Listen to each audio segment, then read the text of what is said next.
bienvenue dans Scène Émotion, épisode 3. Salut Kevin. Salut Vivien. Comment est-ce que ça va, Olive? Écoute, ça va. Content de revenir dans cette émotion pour le numéro 3, je crois. Ouais, c'est ça.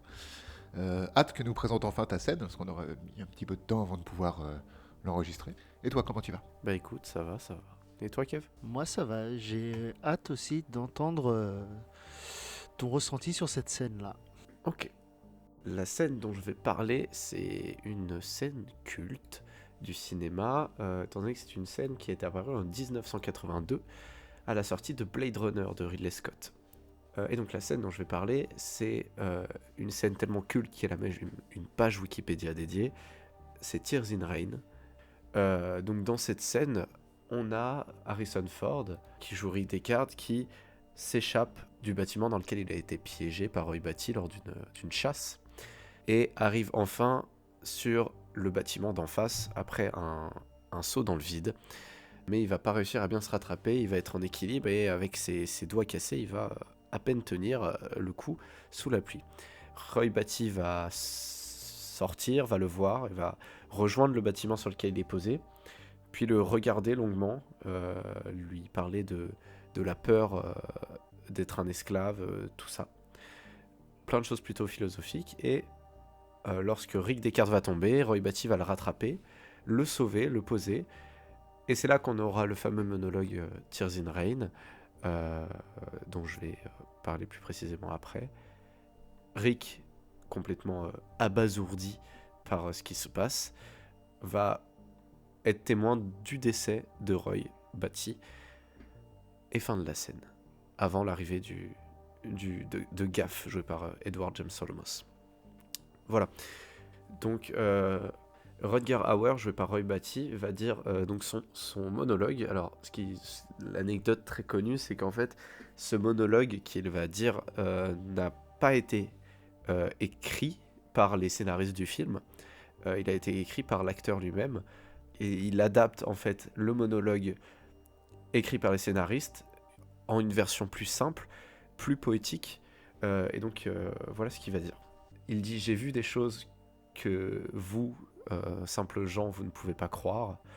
Des vaisseaux d'attaque en feu sur l'épaule d'Orion, faut imaginer ça comme un as, comme une zone dans l'espace. J'ai regardé des lasers C s'illuminer dans le noir à côté de la porte de Tannhauser. Et ensuite il dit « Tous ces moments seront perdus dans le temps, comme les larmes sont perdues dans la pluie. Il est l'heure de mourir. » Et c'est à ce moment-là que Roy Batty, joué par Rutger Hauer, va s'éteindre. Donc cette scène, je vais parler tout de suite de ce que je ressens. En fait, cette scène qui est, enfin du moins ce monologue qui est très poétique, vient se poser juste après une très longue et très intense scène de chasse entre Rick Deckard et Roy Batty. C'était quelque chose intense, quelque chose d'effrayant.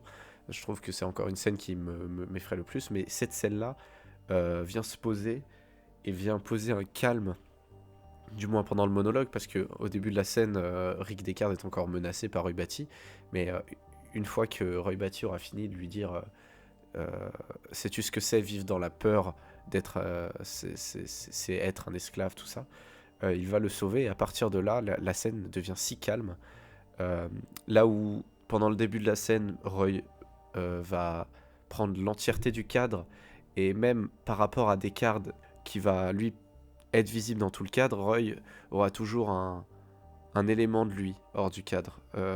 C'est vraiment, il est impressionnant, en fait, tout le long, avec ses regards caméra, son visage qui prend toute la place de l'image. Et là, une fois qu'il est assis, donc il a une colombe dans les mains, une fois qu'il est assis, il se pose et il parle calmement, il récite ses lignes de dialogue qu'il a écrites lui-même juste avant de tourner la scène.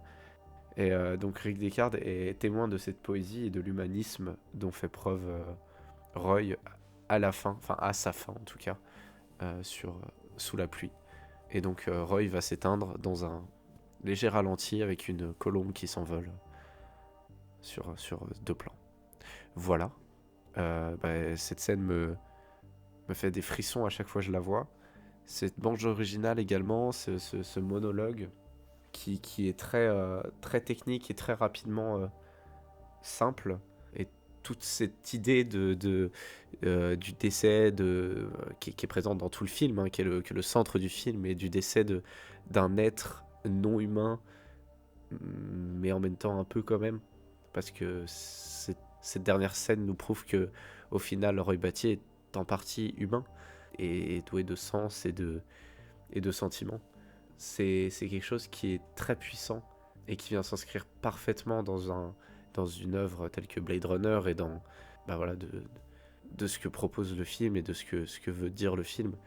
Et voilà, c'est quelque chose qui, moi personnellement, me touche beaucoup et me fait m'attriste et en même temps me réjouit de voir d'entendre ce monologue et de voir s'éteindre dans cette douceur ce qui nous est présenté depuis après 30 minutes de film comme un animal sanguinaire, Roy Batty. Voilà. Et vous? Est-ce que vous avez des remarques particulières? En fait, comme je l'ai déjà dit, je suis pas du tout, moi, je me sens pas du tout concerné par Blade Runner en tant que spectateur. Mais en revoyant la scène pour son émotion, elle est magnifique, elle est magistrale, et évidemment son monologue, mais je savais pas que c'est un monologue qui avait été retravaillé. Il est complètement en accord avec le film, et ne serait-ce que pour la beauté théâtrale de la scène, je pense qu'elle vaut vraiment le coup d'œil.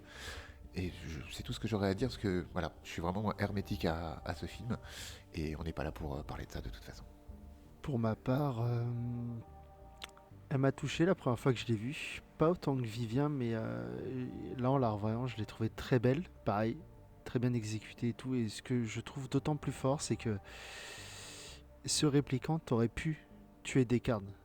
Mais il préfère le laisser face à sa dernière déclaration et à sa mort. Et je trouve ça a d'autant plus d'impact en fait. Donc je trouve aussi que c'est une belle scène, même si je suis plus comme Olive. Blade Runner, je l'ai vu, mais c'est pas le film que je verrai tout le temps. Mais pourtant, oui, cette scène est culte et elle arrive à avoir un impact, je pense, sur quasi tout le monde en fait. Donc elle a réussi aussi à me toucher, même si je pense je sais pas comment dire, mais non, en fait, elle est très belle, tout simplement, très belle et très touchante.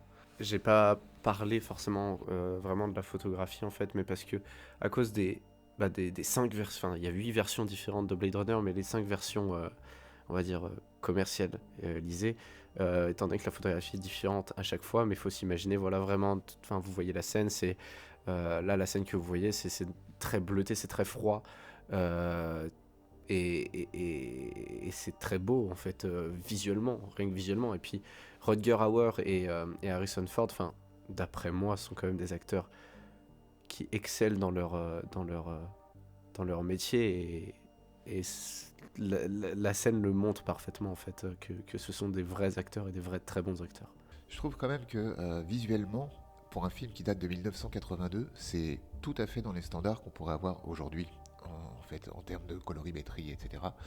Et elle fonctionne d'autant plus que voilà, elle est raccord, elle était raccord avec son époque, et elle vieillit bien, même 40 ans après. C'est l'avantage de ce film, je pense qu'il a très très bien vieilli et c'est aussi pour ça que cette scène peut nous toucher 40 ans encore après. Merci beaucoup, Vivien. Merci Vivien, c'était un très beau ressenti. Merci à vous de m'avoir écouté. Je vous souhaite une excellente fin de journée, ou début de journée, je ne sais pas. Prenez soin de vous, et avant de partir, et vous, qu'avez-vous ressenti ?